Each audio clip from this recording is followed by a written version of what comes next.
एक बार की बात है। हज़रत मूसा अलैहिस्सलाम अपनी पत्नी, परिवार, रिश्तेदारों, माल और दर्जनों गुलामों के साथ मदयान से मिस्र के लिए रवाना हो रहे थे। कुछ दूर चलने के बाद जब वे कुआं नामक पहाड़ के पास पहुँचे तो दिन ढल चुका था और रात होने लगी थी। हज़रत मूसा अलैहिस्सलाम ने रात बिताने के लिए वहाँ एक तंबू लगाया। पास में ही तूर पहाड़ था। उस समय हज़रत मूसा अलैहिस्सलाम की पत्नी सफूरा गर्भवती थी। संयोग से उसी दिन उन्हें प्रसव पीड़ा होने लगी और रात के समय उन्होंने एक बच्चे को जन्म दिया, एक बेटे को जन्म दिया। धीरे धीरे वो रात उनके लिए बहुत कठिन हो गई। चारों ओर घने बादल छा गए और तेज बारिश और हवा चलने लगी। हज़रत मूसा अलैहिस्सलाम की पत्नी सफूरा ठंडी हवा में रोने लगी। तंबू में आग का कोई इंतजाम नहीं था। हज़रत मूसा अलैहिस्सलाम के पास एक चमकचम पत्थर था। उन्होंने कई बार आग जलाने की कोशिश की, लेकिन बार बार कोशिश करने के बावजूद वे नाकाम रहे। जबकि आग अंधेरे को दूर करने और सफूरा को गर्मी देने के लिए बहुत ज़रूरी थी, लेकिन आसपास कोई बस्ती नहीं थी, कोई जगह भी नहीं था जहाँ से आग मंगवाई जा सके। तब हज़रत मूसा अलैहिस्सलाम आग का इंतज़ाम करने के बारे में सोचने लगे। इसी दौरान उनकी नज़र तूर पहाड़ की तरफ गई। उन्होंने देखा कि तूर पहाड़ पर आग की तरह कुछ चमक रहा है। फिर उन्होंने अपने साथियों से पूछा, कहा कि तुम लोग यहीं रुको, मैं एक जगह आग देखा हूँ, मैं वहाँ जाकर देखता हूँ कि वह क्या है, वहाँ से आग ला सकता हूँ। अगर हमें आग मिल जाए तो हम ठंड से बच सकते हैं, या फिर देखें कि क्या हमें उस आग के पास कोई ऐसा मिल जाए जो हमारी मदद कर सके। यह कहकर हज़रत मूसा अलैहिस्सलाम उस रोशनी की तरफ बढ़ने लगे ताकि हम सही रास्ते का पता पूछ सकें। जब वह तूर पहाड़ पर्वत पे पहुँचे तो अल्लाह रब्बुल आलमीन की तरफ से अदृश्य आवाज़ आई, ए मूसा, मैं तुम्हारा रब हूँ, इसलिए अपने जूते उतार दो क्योंकि तुम पवित्र हो घाटी में कुएं पे खड़े हो। जाओ और मैंने तुम्हें आम लोगों में से चुनकर नबी बनाया है। अब जो आदेश तुम्हें दिया जा रहा है उसे ध्यान से सुनो। जवाबी आदेश ये है कि मैं अल्लाह हूँ, मेरे अलावा कोई माबूद नहीं है, इसलिए तुम सिर्फ मेरी इबादत करो और मुझे याद करो। इस समय हज़रत मूसा अलैहिस्सलाम के पास वह लड़की थी जो हज़रत शोएब अलैहिस्सलाम ने उन्हें दी थी। अल्लाह रब्बुल आलमीन ने हज़रत मूसा अलैहिस्सलाम से पूछा, ए मूसा, तुम्हारे दाहिने हाथ में क्या है? हज़रत मूसा अलैहिस्सलाम ने जवाब दिया, यह मेरी लकड़ी है, मैं इसके सहारे चलता हूँ और पेड़ों से पत्ते तोड़कर बकरियों को खिलाता हूँ। इसके अलावा मैं इससे और भी कई काम करता हूँ। इसके बाद अल्लाह रब्बुल आलमीन ने फरमाया, ए मूसा, अपने लकड़ियाँ ज़मीन पे रख दो। हज़रत मूसा अलैहिस्सलाम ने अल्लाह के हुक्म का पालन किया और लकड़ियाँ ज़मीन पे रख दी। जैसे ही लकड़ियाँ ज़मीन पे गिरी, वह लकड़ी ज़मीन पे गिर के एक विशाल अजगर में बदल गया। वह देखकर हज़रत मूसा अलैहिस्सलाम डर गए और सहम गए। तब अल्लाह रब्बुल आलमीन ने कहा, ए मूसा, इस अजगर से मत डरो। हज़रत मूसा अलैहिस्सलाम ने कहा, अल्लाह के हुक्म का पालन किया और जैसे ही उन्होंने उस अजगर को छुआ, वह तुरंत फिर लकड़ी में बदल गया। अल्लाह रब्बुल आलमीन ने कहा, ए मूसा, यह एक चमत्कार है जो मैंने तुम्हें दिया है। जब भी तुम इस लकड़ी को ज़मीन पे रखोगे यह अजगर में बदल जाएगी, और जब तुम इसे अपने हाथ से पकड़ोगे तो ये फिर से लकड़ी बन जाएगी। इसके बाद अल्लाह रब्बुल आलमीन ने हज़रत मूसा अलैहिस्सलाम से कहा, अपना दाहिना हाथ अपने पास रखो और फिर इसे बाहर निकालो। हज़रत मूसा अलैहिस्सलाम ने वैसा ही किया। जब उन्होंने अपना हाथ बगल में से बाहर निकाला तो ऐसा लगा जैसे वह चमकीली सफ़ेद रोशनी से चमक रहा है। अल्लाह रब्बुल आलमीन ने कहा, अब अपना हाथ फिर से अपने बगल में रखो। हज़रत मूसा अलैहिस्सलाम ने उस हाथ में फिर रखा और जैसे ही उन्होंने उसे निकाला, रोशनी गायब हो गई। इसके बाद अल्लाह रब्बुल आलमीन ने हज़रत मूसा अलैहिस्सलाम से कहा, ए मूसा, मैंने तुम्हें ये दो चमकदार दिए हैं, इनकी मदद से तुम्हारे सारे काम आसान हो जाएंगे। कोई भी बाधा तुम्हें रोक नहीं पाएगी। तुम्हारी लकड़ी और तुम्हारे हाथ में जो सफ़ेद रोशनी वह तुम्हें हर परिस्थिति में तुम्हारी मदद करेगी। आज से मैं तुम्हें नबूवत अता करता हूँ, इसलिए अब से तुम खुद को मेरा भेजा हुआ रसूल समझो और मेरे सच्चे धर्म का प्रचार करो। सुनो, फिरौन ने अपनी हद पार कर दी है। उसने खुद को खुदा घोषित कर दिया है, यहाँ तक कि वह मेरे वजूद को भी नकारता है। वह अपनी ताकत के बल पर लोगों में अपनी इबादत करवाता है। मेरा तुम्हें आदेश है कि तुम फिरौन के पास जाओ और मेरा पवित्र धर्म के आदेश प्राप्त करो और उसके सामने नियम प्रस्तुत करो। मेरे धर्म के मार्ग की ओर बुलाओ और उसके झूठे वादों अपराधों से अन्याय को स्पष्ट करो। उसे तौबा करवाने की पूरी कोशिश करो। ये आदेश प्राप्त करने के बाद हज़रत मूसा अलैहिस्सलाम ने कहा, ऐ मेरे रब, मेरा माल, मेरी संपत्ति, मेरी पत्नी और मेरा परिवार सब पीछे छूट गया है। उनका ख्याल कौन रखेगा और मैं अकेले ऐसे शक्तिशाली राजा फिरौन के पास कैसे जाऊं? खासकर मैं मिस्र से निकलते समय एक मिस्री को मार डाला था। अगर वह मुझे पकड़ लेगा तो वह मुझे तुरंत मार डालेगा। इसलिए मैं उनके पास जाने से डरता हूँ। इसलिए मैं आपसे अनुरोध करता हूँ कि मेरे भाई हारून को मेरा सहायक नियुक्त करें और उसे नबूवत भी प्रदान करें। वो पर्याप्त ज्ञान और समझ का मालिक है और वह मुझसे ज़्यादा वाकदुकता से निपुण है। कृपया मेरी छाती ढीली कर दीजिए, मेरा अनुरोध और योग्यता बढ़ा दीजिए ताकि मैं आपके आदेशों का सही ढंग से पालन कर सकूं और अपनी जीभ की रुकावट भी दूर कर सकूं। हज़रत मूसा अलैहिस्सलाम की दुआ के जनाब में अल्लाह ताला ने फरमाया, ऐ मूसा, तेरी सारी दुआएं कबूल हो गई हैं। तेरे भाई हारून को नबूवत अता की गई है और तेरी बीबी और माल की हिफाजत का इंतजाम भी किया जाएगा। इसलिए तू उनकी फ़िक्र ना कर, मैं उनका ख्याल रखूँगा। हज़रत मूसा अलैहिस्सलाम ने अल्लाह रब्बुल आलमीन की हुक्म दिया और तूर पहाड़ से उतरकर मिस्र चले गए। मिस्र पहुंचकर हज़रत मूसा अलैहिस्सलाम सबसे पहले अपने माँ बाप, बहन और भाई हज़रत हारून अलैहिस्सलाम से मिले। उन्होंने हज़रत हारून अलैहिस्सलाम से कहा, ऐ मेरे भाई, अल्लाह रब्बुल आलमीन ने मुझे नबूवत अता की है और तू मेरा मददगार है। उसने हमें हुक्म दिया है कि फिरौन के दरबार में जाओ और उसे अल्लाह की राह पे बुलाओ। इसके बाद दोनों भाई एक साथ फिरौन के दरबार की तरफ बढ़े। फिरौन के महल के सामने बहुत से खजूर के पेड़ थे। इन पेड़ों से फिरौन अक्सर शेर और बाघ को बांधकर रखता था ताकि कोई दुश्मन महल में ना घुस सके। लेकिन अल्लाह ताला के असीम कृपा की जब हज़रत मूसा अलैहिस्सलाम और हज़रत हारून अलैहिस्सलाम महल के दरवाजे पे पहुँचे तो शेर और बाघ ने सिर्फ शांत रहें बल्कि सिर भी झुका लिया। दोनों नबियों ने उन दोनों को सलाम करना शुरू किया और महल के दरवाजे के सामने जाकर दरबान से कहा, हम दोनों अल्लाह के भेजे हुए रसूल हैं। अपने बादशाह फिरौन को यह पैगाम पहुंचा दो और उनसे कहा कि तुम्हारा दिमाग ख़राब तो हो नहीं गया है, तुम दोनों पागल हो गए हो। हमारा बादशाह खुद को खुदा कहता है, तुम किस खुदा का पैगाम लेकर यहाँ आए हो? तुम सब यहाँ से तुरंत चले जाओ। दरबान ने इस तरह की कई अपमानजनक और तुच्छ बातें कही। उसने यह कहकर दोनों नबियों को वहाँ से भगाना चाहा, लेकिन जब उसने दोनों नबियों के चेहरे की गंभीरता और उनकी डरावनी आभा देखी तो वह उन्हें फिरौन के पास ले जाने के लिए मजबूर हो गया।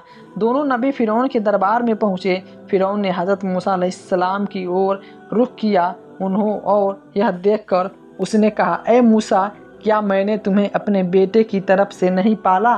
क्या तुमने अपनी ज़िंदगी का एक बड़ा हिस्सा मेरी हिफाजत में नहीं बिताया? और बदले में मुझे क्या मिला? तुमने मेरे रसोई काबुल को मार डाला और भाग गए। तुम बहुत बेकार हो। हज़रत मूसा अलैहिस्सलाम ने जवाब दिया, फिरौन, जो कुछ भी तुमने कहा वह सच है। मैंने बहुत समय तक तुम्हारी शरण में रहा, लेकिन उस समय मैं मूर्ख था, इसलिए डर कर यहाँ से भाग गया। लेकिन अब मेरे रब ने मुझे रसूल बनाकर तुम्हारे पास भेजा है। फिरौन ने कहा, तुम्हारा रब कौन है जिसने तुम्हें रसूल और नबी बनाकर भेजा है? हज़रत मूसा अलैहिस्सलाम ने जवाब दिया, जिसने आसमान और ज़मीन और उनके बीच की हर चीज़ को पैदा किया है और उन्हें पालता है, उसी ने मुझे तुम्हारे पास रसूल बनाया है। यह सुनकर फ़िरौन ने अपने दरबारियों की तरफ देखा और पूछा, क्या तुमने सुना है कि वह क्या कह रहा है? वह कहता है कि वह किसी रब का संदेश लेकर आया है और दावा करता है कि वो हमारे पूर्वजों से ज़्यादा ज्ञानी है। मुझे ऐसा लगता है उसका दिमाग ख़राब हो गया है और वह पागल हो गया है। हज़रत मूसा अलैहिस्सलाम ने कहा, मैं बिल्कुल भी पागल नहीं हूँ, बल्कि अल्लाह रब्बुल आलमीन जो पूरब और पश्चिम के बीच की हर चीज़ का निर्माता है, मैं उनके तुम्हारे पास एक दूत के रूप में भेजा हूँ है। फ़िरौन उनसे कहा, ए मूसा, अगर तुम यह साबित करना चाहते हो कि तुम मेरे अलावा किसी और को भगवान मानते हो और इसके लिए कोई उपयुक्त सबूत ला सकते हो, तो मैं तुम्हें गिरफ्तार कर लूँगा और तुम्हें ऐसी कड़ी सज़ा दूँगा कि यह पूरी दुनिया के लिए एक मिसाल बन जाएगी। मूसा अलैहिस्सलाम ने कहा, ए फ़िरौन, अपने यह सेखी बघारना छोड़ दो और जो कुछ तुमने अपनी अज्ञानता में खोदा है उसे भी छोड़ दो। तुम सिर्फ एक साधारण प्राणी हो, तुम कभी भगवान नहीं हो सकते।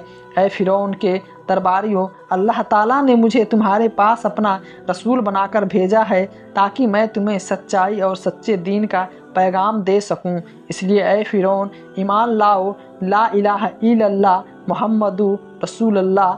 फ़िरौन ने कहा, अगर मैं तुम्हारी ये आयत पढ़ूंगा तो तुम्हारे अल्लाह से मुझे दुआ मिलेगी? तुम्हें क्या मिलेगा? हज़रत मूसा अलैहिस्सलाम ने जवाब दिया कि अगर तुम इस आयत को दिल से पढ़ोगे और अल्लाह रब्बुल आलमीन पे ईमान रखोगे तो अल्लाह तुम्हें 3 चीज़ें अता करेगा। एक, हमेशा की ज़िंदगी, पूरी ज़िंदगी पर बादशाहत, 3 और लंबी मुद्दतें, और इसी तरह 3 तोहफे के अलावा क़यामत का कोई डर नहीं होगा, जिस दिन तुम्हें बिना किसी हिसाब के जन्नत में दाखिल होने की बरकत मिलेगी। हज़रत मूसा अलैहिस्सलाम को अल्लाह ताला ने हुक्म दिया कि तुम फ़िरौन के नरम और मर्दाना लहजे में बात करो। इसलिए हज़रत मूसा अलैहिस्सलाम ने फ़िरौन से नरमी से बात की और शांत आवाज़ में बोले। इसके बाद हज़रत मूसा अलैहिस्सलाम ने कहा कि मैंने तुम्हें जो दावत दी है उस पर गौर करो। यह कहकर हज़रत मूसा अलैहिस्सलाम दीन के लिए चल गए। उनके जाने के बाद फ़िरौन ने अपने वज़ीर हाकाम की तरफ रुख करते हुए कहा, हेमान, तुमने मूसा की सारी बातें सुन ली है, अब बताओ मैं क्या करूं? हमान ने कहा, जहां पना, तुम बहुत समय से अपने खुदा होने का दावा करते आ रहे हो और बने इसराइल का छोड़कर बाकी सारी सल्तनत के लोग तुम्हें खुदा मानते हैं और तुम्हारी इबादत करते हैं। अब अगर तुम मूसा की बातों पे चलकर अपने होने का दावा छोड़ दोगे और उनके अल्लाह को खुदा मानोगे तो सारे राज्य के लोग तुम्हारा मजाक उड़ाएंगे और तुम्हें कोई अहमियत नहीं देंगे। उस वक्त वे तुम्हारे लिए अपनी जान दे देंगे, इज्जत बचाने की कोई गुंजाइश नहीं रहेगी। इसलिए मेरी सलाह है कि तुम मूसा की बातों पे चलकर अपनी इज्जत और सम्मान का दाव पर मत लगाओ और उनके अल्लाह पर ईमान मत रखो। फ़िरौन इस सम्मान की सलाह पे संतुष्ट हो गया और अपने पुराने अहंकारी स्वभाव का लौट आया। अगले दिन वापस आकर हज़रत मूसा अलैहिस्सलाम और उनके भाई हज़रत हारून अलैहिस्सलाम फिर से फ़िरौन के दरबार में उपस्थित हुए। फिर फ़िरौन ने हज़रत मूसा अलैहिस्सलाम से कहा, ऐ मूसा, तुम्हारे पास अपने अल्लाह का और उनके रसूल होने का क्या सबूत है? क्या हज़रत मूसा अलैहिस्सलाम ने फ़िरौन से सवाल का जवाब देते हुए कहा, अगर मैं तुम्हें सीधा सबूत पेश करूं तो क्या तुम मेरे अल्लाह पे ईमान लाओगे?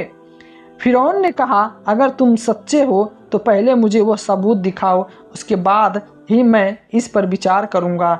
इसके बाद हज़रत मूसा अलैहिस्सलाम ने अपनी छड़ी ज़मीन पे फेंकी। जैसे ही उन्होंने छड़ी ज़मीन पे फेंकी, वह एक बहुत बड़ा अजगर बन गया। अजगर फुफुकारता हुआ फ़िरौन के सिंहासन की ओर बढ़ने लगा। वह देखकर फ़िरौन डर गया और चिल्लाने लगा, ए मूसा, क्या तूने मुझे दीन कर दिया है? तू दावत देने आया है या मेरी जान लेने? हज़रत मूसा अलैहिस्सलाम ने कहा, ए फ़िरौन, मैं तुझे मारने नहीं आया हूँ, बल्कि तुझे दीन की दावत देने आया हूँ। इसके बाद उसने अजगर को अपने हाथ से छुआ और वह फिर से लकड़ी में बदल गया।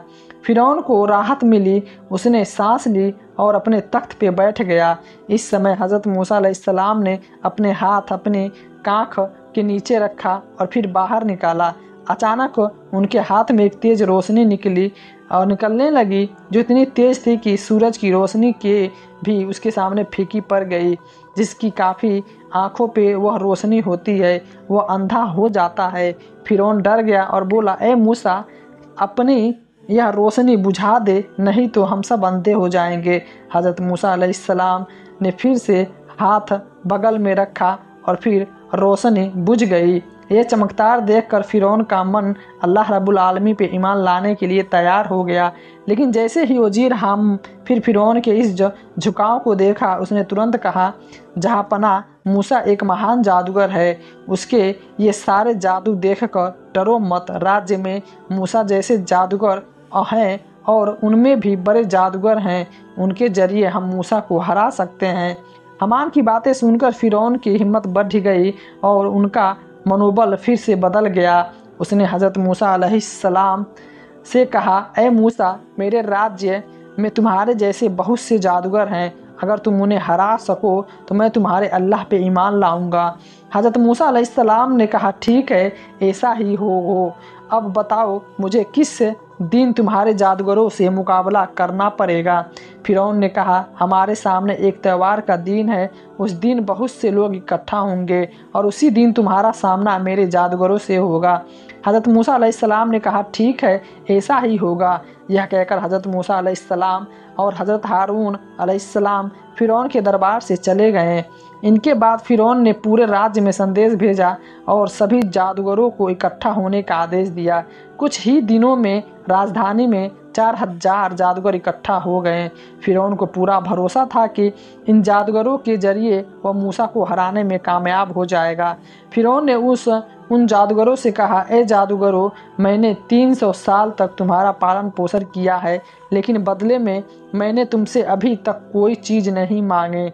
आज मेरे सामने एक बड़ा संकट खड़ा हो गया है, मुझे किसी भी कीमत पर इस संकट से बाहर निकालना है, इसलिए मैंने तुम्हें यहाँ बुलाया है। अपनी पूरी शक्ति से मेरी इस समस्या को सुलझाने का प्रयास करो।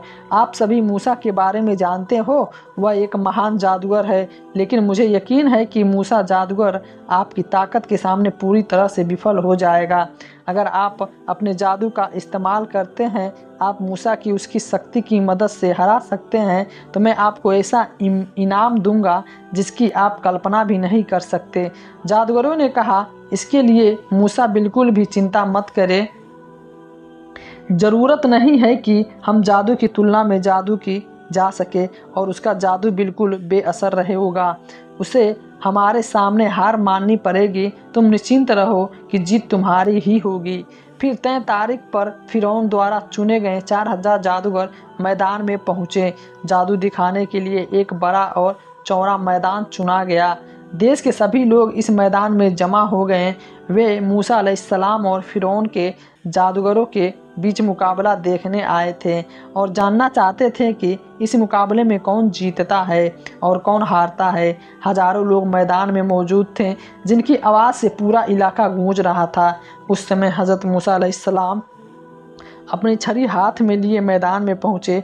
फिरौन और उनके प्रधानमंत्री हामा अपने दरबारियों के साथ पहले से ही तय जगह पर बैठ चुके थे। जादूगरों और हज़रत मूसा अलैहिस्सलाम आमने सामने खड़े हो गए। इसके बाद जादूगरों ने हज़रत मूसा अलैहिस्सलाम से कहा, ए मूसा, पहले तुम अपनी शक्ति दिखाओ या हम अपना जादू पहले दिखाएं। हज़रत मूसा अलैहिस्सलाम ने कहा, पहले तुम अपना जादू दिखाओ। उसके बाद जादूगरों ने कहा, रस्सियां ज़मीन पे फेंकी और उन्हें धीरे से खींचे। जैसे उन्हें हिलाया, मैदान असंख्य सांपों से और बिच्छुओं से भर गया। अचानक वह छड़ी जमीन विशाल अजगर में बन गई और वह मैदान में बिखरे जादूगरों के सभी सांपों को निकलने लगी। कुछ ही पलों में हज़रत मूसा अलैहिस्सलाम ने पूरे मैदान को साफ कर दिया। इसके बाद जादूगरों ने और भी खतरनाक सांप पैदा करके मैदान में छोड़ दिए, लेकिन हज़रत मूसा अलैहिस्सलाम के अजगर ने उन्हें भी आसानी से निगल लिया। यह अदृश्य देखकर जादूगर एकदम दंग रह गए। उनके पास उस जादूगर अजगर से लड़ने का कोई और रास्ता नहीं था और हज़रत मूसा अलैहिस्सलाम के अजगर की भूख बेकाबू होती दिख रही थी। कोई उपाय नहीं बचा था, इसलिए वह धीरे धीरे भयंकर और क्रूर रूप धारण करने लगा। जब अजगर को खाने के लिए कुछ नहीं मिला तो वह आखिरकार फिरौन की ओर बढ़ने लगा। स्थिति को गंभीर होते हुए फिरौन अपने सिंहासन से कूद पड़ा और डर के मारे महल की ओर भागने लगा। मैदान में मौजूद दर्शकों भी डर के मारे इधर उधर भागने लगे। तभी अल्लाह ताला की तरफ से एक अदृष्ट आवाज़ आई, ए मूसा, अपनी छड़ी उठाओ, इसे फिर से अपने हाथ में लो, नहीं तो वह सभी लोगों को खा जाएगा। अल्लाह के हुक्म पे हज़रत मूसा अलैहिस्सलाम ने अजगर को छुआ और वह तुरंत फिर से छड़ी में बदल गया। जादूगरों ने यह दृश्य देखा और विचिंत हो गए। ये समझ गए कि हज़रत मूसा अलैहिस्सलाम जो कुछ दिखा रहे हैं वह जादू नहीं था, क्योंकि उन्हें जादू के बारे में पूरी तरह जानकारी थी। जादूगरों ने समझ लिया कि यह एक दैवी शक्ति है और दैवी शक्ति के बिना ऐसा काम करना संभव नहीं है। हज़रत मूसा अलैहिस्सलाम निस्संदेह अल्लाह के पैगंबर हैं। इनके बाद जादूगरों का मन बदल गया और उन्हें अल्लाह रब्बुल आलमीन की महिमा और शक्ति पे विश्वास हो गया और सभी ने सजदा किया। और उनका ये कारनामा देखकर वहाँ मौजूद बहुत से लोगों ने हज़रत मूसा अलैहिस्सलाम का धर्म अपनाने की परीक्षा ली। जब फिरौन ने देखा कि जादूगरों ने हज़रत मूसा अलैहिस्सलाम का धर्म स्वीकार कर लिया है तो वह क्रोधित हुआ और जादूगरों से कहा, ए बेईमानों जादूगरों, मैंने तुम्हें इजाज़त दी थी, फिर तुम मूसा के खुदा पे कैसे ईमान लाए? इस गुनाह की सज़ा तुम्हें दी जाएगी। मैं तुम्हारे हाथ पैर कटवा दूंगा और फिर तुम्हें खजूर के पेड़ पर लटका दूंगा, तब तुम समझोगे कि मेरी सज़ा कितनी कड़ी और भयानक है। जादूगरों ने कहा, ए फिरौन, हमें हज़रत मूसा अलैहिस्सलाम के रब से सबूत मिल गया है और हमने उन्हें पहचान लिया है। उसके बाद हम तुम्हारे सामने उनके लिए कोई जगह नहीं बना सकते। अब तुम जो चाहो करो। हालांकि यह सच है कि तुम हमें सिर्फ इस दुनिया में सज़ा दे सकते हो, लेकिन तुम हमें परलोक में एक भी नुकसान नहीं पहुंचा सकते। उसके बाद यह सुनकर फिरौन ने अपने पहरेदारों से कहा कि उनका हाथ पैर और एक पैर काट दो और उन्हें सूली पे चढ़ा दो। फिरौन के हुक्म पर जादूगरों के हाथ पैर काट दिए गए और उन्हें सूली पे चढ़ा दिए गए। लेकिन जब तक उनके शरीर में जान थी तो वह कहते रहें कि अल्लाह पे ईमान लाए हैं, हम कभी ईमान नहीं छोड़ेंगे, हम अपने रब की तरफ जा रहे हैं, हमारी दिली ख्वाहिश है कि हमारा रब हमें माफ़ कर दे। इसके बाद हज़रत मूसा अलैहिस्सलाम ने फ़िरौन से कहा, यह फ़िरौन, क्या तुम अब भी अल्लाह रब्बुल आलमीन पे नहीं हो, लेकिन तुम ईमान नहीं लाओगे? इससे पहले कि अल्लाह का अजाब तुम पे आए तुम्हें ईमान लाना चाहिए और उसे स्वीकार करना चाहिए, ला इलाहा का मूसा कलाम उल्लाह। लेकिन फ़िरौन ने हज़रत मूसा अलैहिस्सलाम की एक भी बात नहीं मानी, बल्कि वह पहले से भी ज़्यादा घमंडी और हो गया और अल्लाह रब्बुल आलमीन ईश्वर की एकता परीक्षा मिलने के बावजूद फ़िरौन और उनकी कौम ने ईमान नहीं लाया। इसके बाद अल्लाह रब्बुल आलमीन ने उन्हें तरह तरह की सजाएं और परेशानियां देनी शुरू कर दी, जैसे बाढ़, टिड्डियाँ, कीड़े मकोड़े और पूरे देश की पानी को खून में बदल गया। ऐसी घटनाएं और सजाएं, यह सारी मुसीबतें उन पे आती तो यह हज़रत मूसा अलैहिस्सलाम के पास आते और कहते, मूसा, अपने रब से दुआ करो कि अगर वो हमसे यह मुसीबत दूर कर दे तो हम उन पे ईमान लाएंगे। फिर हज़रत मूसा अलैहिस्सलाम उन्हें अल्लाह रब्बुल आलमीन से दुआ करते, जैसे ही मुसीबत दूर चली जाती तो फिर से वो अपना वादा तोड़ देते। इस तरह लगभग सालों तक रब्बुल आलमीन के काफिरों पे तरह तरह की सजाएं और दंड भेजे, लेकिन फिर भी उन्हें कोई शिक्षा नहीं मिली। अंत में रब्बुल आलमीन फ़िरौन और उनके अनुयायियों से बहुत नाराज़ और क्रोधित हुए और हज़रत मूसा अलैहिस्सलाम को सूचना दी कि मूसा, तुम बनी इसराइल को लेकर उसी रात चुपके से मिस्र से निकल जाओ। तुम इस तरह निकलो कि काफिरों को कुछ पता न चले। फिर जब तुम अपनी कौम के साथ समुद्र के किनारे पहुँचो तो अपनी लाठी से समुद्र के पानी पे चोट करो। इसके बाद समुद्र का पानी सूख जाएगा और एक रास्ता बन जाएगा और उस रास्ते से तुम समंदर को सुरक्षित पार कर सकोगे। हज़रत मूसा अलैहिस्सलाम ने अल्लाह रब्बुल आलमीन का हुक्म पाकर बनी इसराइल को सूचना दी और फिर एक रात चाँद निकलने से ही कौम के साथ निकल पड़े। तफसीर अत्या हज़रत मुहज्जिद रहमतुल्लाह अलैहि के अनुसार उस रात चंद्रग्रहण था, इसलिए हल्का अंधेरा था। इसी अवसर पर हज़रत मूसा अलैहिस्सलाम के साथी बनी इसराइल के साथ चल पड़े। हज़रत मूसा अलैहिस्सलाम, रिवायत में है कि हज़रत मूसा अलैहिस्सलाम अचानक रास्ते में एक अनजान जगह पे पहुंच गए और अपने साथियों से पूछने लगे, क्या तुम लोग हो, क्या तुम इस जगह के बारे में कुछ जानते हो? बनी इसराइल के उलमा ने जवाब दिया कि हमारे यहाँ आने का कारण हज़रत मूसा अलैहिस्सलाम की इच्छा पूरी करना है। उन्होंने आगे से कहा, हज़रत यूसुफ अलैहिस्सलाम ने अपनी मृत्यु से पहले अल्लाह रब्बुल आलमीन से एक वादा किया था कि ये अल्लाह, मिस्र से निकलते समय जिस बक्से में मुझे दफन किया गया था उसे फ़िलिस्तीन ले जाया जाए। हज़रत मूसा अलैहिस्सलाम ने पूछा, फिर कौन है जो हज़रत मूसा अलैहिस्सलाम को दफन जगह के बारे में जानता है? लोगों ने कहा, है अल्लाह के नबी, हम में से कोई भी इस बारे में नहीं जानता सिवाय एक बूढ़ी औरत के। तब हज़रत मूसा अलैहिस्सलाम ने उस बूढ़ी औरत को बुलाया और कहा, है बूढ़ी औरत, हम तुमसे पूछते हैं कि हज़रत मूसा अलैहिस्सलाम की कब्र कहाँ है?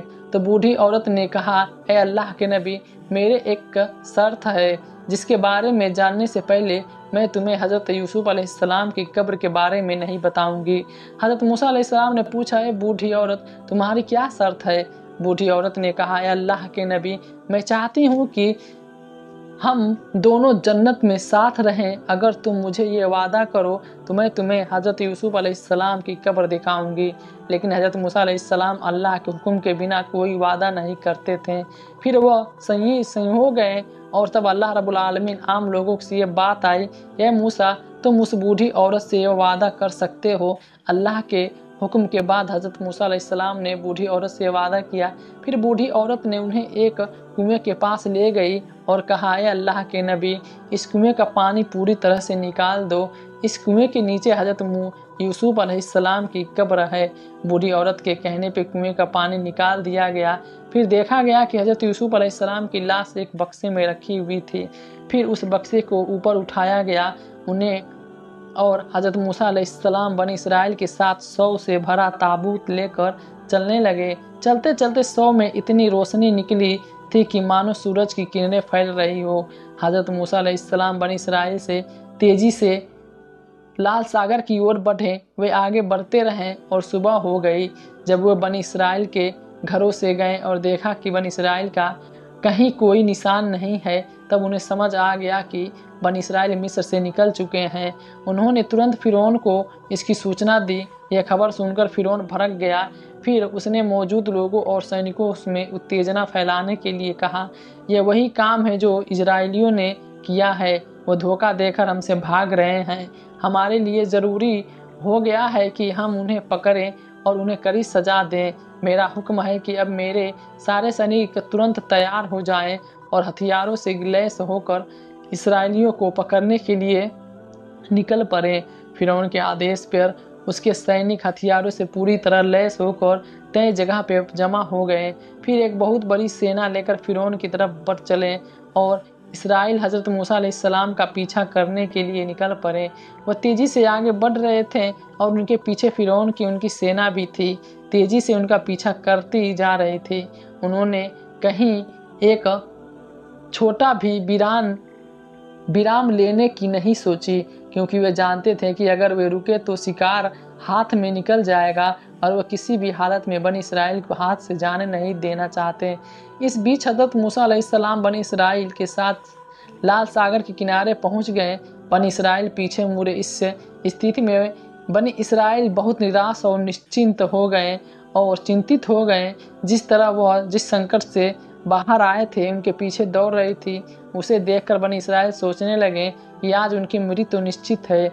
वे मिस्र से फ़िरौन और उनकी कौम के हाथों से आज़ादी पाने के लिए निकले थे, लेकिन अब जो स्थिति उनके सामने थी, फ़िरौन उनके लाखों सैनिकों के साथ सामने लाल सागर की तेज लहरें थी। बचने का कोई रास्ता नहीं था। वे बहुत डर गए थे। हज़रत मूसा अलैहिस्सलाम से कहने लगे, ऐ मूसा, अब हम पकड़े गए।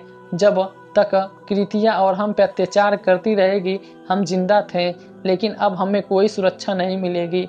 आज वे सभी को चक्की की तरह पीस कर छोड़ देंगे।